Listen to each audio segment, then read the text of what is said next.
Indian Princess, the exclusive store for women. Fashion starts from 399 only. Visit your nearest store today. வணக்கம் ஹேமச்சந்திரன். வணக்கம்.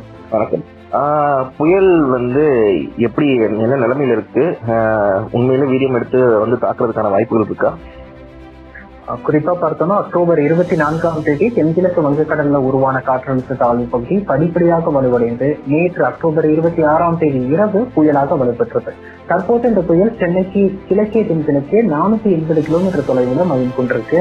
மணிக்கு 5 முதல் 15 kilometre வேகத்துல மாறுபட்ட வேகத்துல நகர்ந்து வருகிறது கரையை நோக்கி. இந்த புயல் இன்று மாலை 5 மணி வரைக்கும் மேற்கு வடமேற்கு திசையிலும் பிறகு வடக்கு வடமேற்கு திசையிலும் நகர்ந்து ஆந்திர மாநிலம் மச்சிலிப்பட்டினம் மற்றும் விசாகப்பட்டினத்திற்கு இடையே காக்கிநாடா அருகே கரையை கடக்கும் என எதிர்பார்க்கப்படுது. அதே போல அடுத்த 24 மணி நேரத்திற்குள்ளாக நாளை காலை நேரத்துல இது தீவிர புயலாக வலுப்பெறும் என்றும் பிறகு கரையை கடப்பதற்கு முன்னதாக சற்றே வலுவிழந்து புயலாக கரையை கடக்கும் என்றும் எதிர்பார்க்கப்படுது. இந்த புயல் தாக்கம் என்பது ஆந்திர மாநிலத்துல அதிகம் இருக்கும். குறிப்பா தெற்கு ஆந்திர பகுதிகளில் இதன் தாக்கம் அதிகரித்து காணப்படுவதற்கான வாய்ப்புகள் இருக்கு. இப்ப தெற்காந்திர பகுதிகளில் மட்டும்தான் இதோட தாக்கம் இருக்குமா? தமிழ்நாட்டுல ஏதாவது பகுதிகளில் இதோட தாக்கம் இருக்கிறதுக்கான வாய்ப்பு இருக்கா? தமிழகத்தை பொறுத்த வரைக்கும் இந்த புயலின் தாக்கத்தினால புயலின் வெளிப்புற மேகங்கள் தற்போது இன்று காலை முதலே பரவலாக மழைப்பொழிவு கொடுக்க தொடங்கியிருக்கு.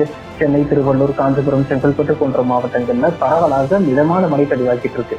அடுத்து வரக்கூடிய 24 மணி நேரத்தில் அக்டோபர் 28 காலை 8:30 மணிக்குள்ளாக சென்னை, திருவள்ளூர், காஞ்சிபுரம், செங்கல்பட்டு, ராணிப்பேட்டை, வேலூர் போன்ற மாவட்டங்கள்ல பரவலாக கனமழை என்பதை எதிர்பார்க்கலாம். சென்னை, திருவள்ளூர் மாவட்டங்களில் ஓரிரு இடங்கள்ல மிக கனமழை பதிவாவதற்கான வாய்ப்புகளும் இருக்கு. இது சென்னை உள்ளிட்ட வட மாவட்டங்கள் மட்டுமல்லாது நமக்கு மேற்கு தொடர்ச்சி மலையோர மாவட்டங்களான கோயம்புத்தூர், நீலகிரி, தேனி, தென்காசி, கன்னியாகுமரி போன்ற மாவட்டங்கள்லயும் அடுத்த 24 மணி நேரத்துல கனமழையை நம்ம எதிர்பார்க்கலாம். ஓகே, இப்ப ஆல்மோஸ்ட் தமிழ்நாட்டுல என்டையர் ரீஜனுமே மழை பெய்யற மாதிரி இருக்கு, அப்படிதானே? இல்ல, என்டையர் ரீஜன் சொல்ல முடியாது. காவிரி டெல்டா மாவட்டங்கள், தென் மாவட்டங்கள்ல எல்லாம் மழைப்பொழிவின் தாக்கம் குறைவா இருக்கும். மேற்கு தொடர்ச்சி மலைப்புற மாவட்டங்கள்லயும் வடகோடி மாவட்டங்கள் சென்னை, திருவள்ளூர், காஞ்சிபுரம், செங்கல்பட்டு, ராணிப்பேட்டை, வேலூர் போன்ற மாவட்டங்கள்லயும் மழை எதிர்பார்க்கலாம். ஓகே, சென்னையை பொறுத்த வரைக்கும் ஆல்ரெடி நம்ம ஏற்கனவே முன்னாடி பேசுனதுதான், புயல்னாலே சென்னை ஒரு பேனிக் மோட்ல போறதுக்கான வாய்ப்புகள் நிறைய இருக்கு. சென்னையை பொறுத்த வரைக்கும் சவுத் சென்னை, வட சென்னை, மத்திய சென்னை, இந்த சென்னை பகுதிகளில் அதிக மழைகள் எங்கே எதிர்பார்க்கலாம்? இந்த மாதிரி விஷயங்கள் இருந்துச்சுன்னா என்ன மாதிரி அந்த சென்ஸ் ஃப்ளட் சுச்சுவேஷனோ இல்லைன்னா புயல் காற்று சுச்சுவேஷனோ அந்த மாதிரி எந்த மாதிரி எதிர்பார்க்கலாம்? இந்த புயல் காற்று பாதிப்பை ஏற்படுத்தாது. ஏன்னா புயல் சற்று வளவில் என்றுதான் கரையை கிடக்கு. இதன் காரணமா காற்று பாதிப்பு என்பது ஆந்திராவிற்கோ தமிழகத்திற்கோ எந்த மாநிலத்திற்கும் காற்று பாதிப்பு இல்லை. அதே சமயத்தில் மழைப்பொழிவு எங்கு அதிகமாக இருக்க போகிறது என்று பார்த்தா நமக்கு தமிழகத்தை பொறுத்தளவுக்கு திருவள்ளூர் மற்றும் சென்னை மாவட்டத்துல அடுத்த 24 மணி நேரத்துல பரவலா கனமழையும் ஒரு சில இடங்கள்ல மிக கனமழையும் எதிர்பார்க்கலாம். அதாவது 12 சென்டிமீட்டருக்கு மேல் மழை பதிவாவதற்கான வாய்ப்புகள் இருக்கு. இந்த மழைப்பொழிவு பெருவெள்ளம் ஏற்படுத்தும் அளவிற்கோ அல்லது ஏரிகள் திறக்கும் அளவிற்கோ பெருமழையாக அமையாது. அதன் காரணமா மக்கள் அச்சப்பட தேவையில்லை. அதே சமயத்தில் சற்று எச்சரிக்கையாக மழைப்பொழிவு இருக்கு அடுத்து நாளை முற்பகல் வரைக்கும் என்பதை கருத்தில் கொண்டு அதற்கு தகுந்தாற் போல தங்களது பணிகளை திட்டமிட்டாலே போதும். எந்தவித மக்கள் அச்சம் கொள்ள தேவையில்லை. அதே சமயத்தில் சற்று எச்சரிக்கையாக இருப்பது நல்லது. குறிப்பா பள்ளிகள் இன்று வீடு திரும்பும் மாணவர்கள் சற்று கவனத்துடன் வீடு திரும்ப வேண்டிய அவசியம் ஏற்பட்டிருக்கு.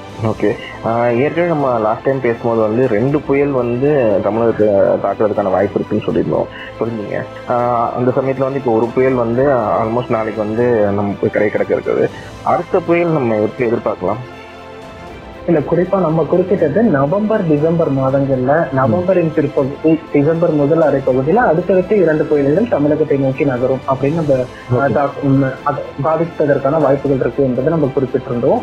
தற்போதைய நிலையும் அதே நிலைதான் நீடிக்குது. இப்போ அக்டோபர்ல உருவான புயல் அந்த தமிழகத்திற்கு எதிர்பார்க்கப்பட்ட புயல்ல வராது. அது ஆந்திர மாநிலம் சென்றாலும் பிறகு நவம்பர், டிசம்பர் மாதங்கள்ல 2 புயல்கள் என்பது இருக்கு. அது நவம்பர் மாதத்தின் பிற்பகுதியிலும் டிசம்பர் மாதத்திலும் உருவாகக்கூடும். இந்த புயல்கள் தமிழகத்தை நோக்கி நகர்ந்து மழைப்பொழிவை தீவிரப்படுத்துவதற்கான வாய்ப்புகள் அந்த மாதங்கள்ல ஏற்படும். Okay, thanks for the information Chandran. நன்றி.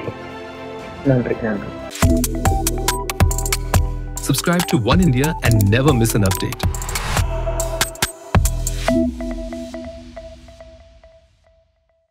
Indian Princess, the exclusive store for women. Fashion starts from 399 only. Visit your nearest store today.